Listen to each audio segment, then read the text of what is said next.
യുഎഫ champions league കിരീടം നിലനിർത്തി PSG ആവേശകരമായ ഫൈനലിൽ ആഴ്സണലിനെ പെനാൽറ്റി ഷൂട്ടൌട്ടിൽ വീഴ്ത്തിയാണ് കിരീട നേട്ടം. ചാമ്പ്യൻസ് ലീഗ് കിരീടം നിലനിർത്തുന്ന രണ്ടാമത്തെ ടീമാണ് PSG.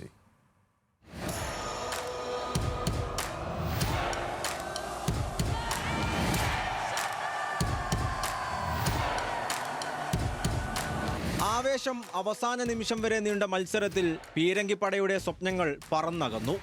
PSG-ക്ക് തുടർച്ചയായ രണ്ടാം ചാമ്പ്യൻസ് ലീഗ് കിരീടം. മത്സരം തുടങ്ങി 5-ാം മിനിറ്റിൽ തന്നെ ആഴ്സണൽ PSG-യെ ഞെട്ടിച്ചു. ഹവാർഡ്സിന്റെ കാലിൽ നിന്ന് മനോഹരമായ ഗോൾ. ആഴ്സണൽ ഒരു ഗോളിന് മുന്നിൽ. ഗോൾ വീണതോടെ PSG ഉണർന്നു കളിച്ചെങ്കിലും പീരങ്കിപ്പട ഗോൾവല കോട്ട കെട്ടിക്കാത്തു. PSG മുന്നേറ്റങ്ങൾ പ്രതിരോധത്തിൽ തട്ടി അവസാനിച്ചപ്പോൾ ആദ്യ പകുതിയിൽ PSG പിന്നിൽ. രണ്ടാം പകുതിയിലും പ്രതിരോധം തുടർന്ന ആഴ്സണലിന് പിഴച്ചു. PSG താരത്തിനെ ബോക്സിൽ വീഴ്ത്തിയതിന് പെനാൽറ്റി. കിക്കെടുത്ത ഉസ്മാൻ ഡെംബലെ ലക്ഷ്യം കണ്ടു. ഗോൾ വഴങ്ങിയതോടെ ആഴ്സണൽ PSG ഗോൾ മുഖത്തേക്ക് ഇരച്ചെത്തിയെങ്കിലും ഒന്നും ഗോളായില്ല. ഒടുവിൽ അധിക സമയവും കഴിഞ്ഞ് മത്സരം പെനാൽറ്റി ഷൂട്ടൌട്ടിലേക്ക്. പെനാൽറ്റിയിൽ PSG-യുടെ 4 താരങ്ങൾ ലക്ഷ്യം കണ്ടപ്പോൾ ആഴ്സണലിനായി കിക്കെടുത്ത ഇസയ്ക്കും ഗബ്രിയേലിനും പിഴച്ചു.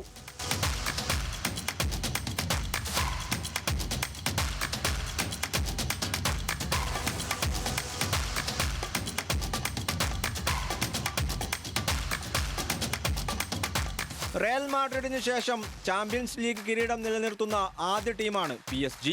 കിരീടത്തിൽ മുത്തമിടാനുള്ള ആഴ്സണലിന്റെ കാത്തിരിപ്പ് ഇനിയും തുടരും. Sports desk, news Malayalam.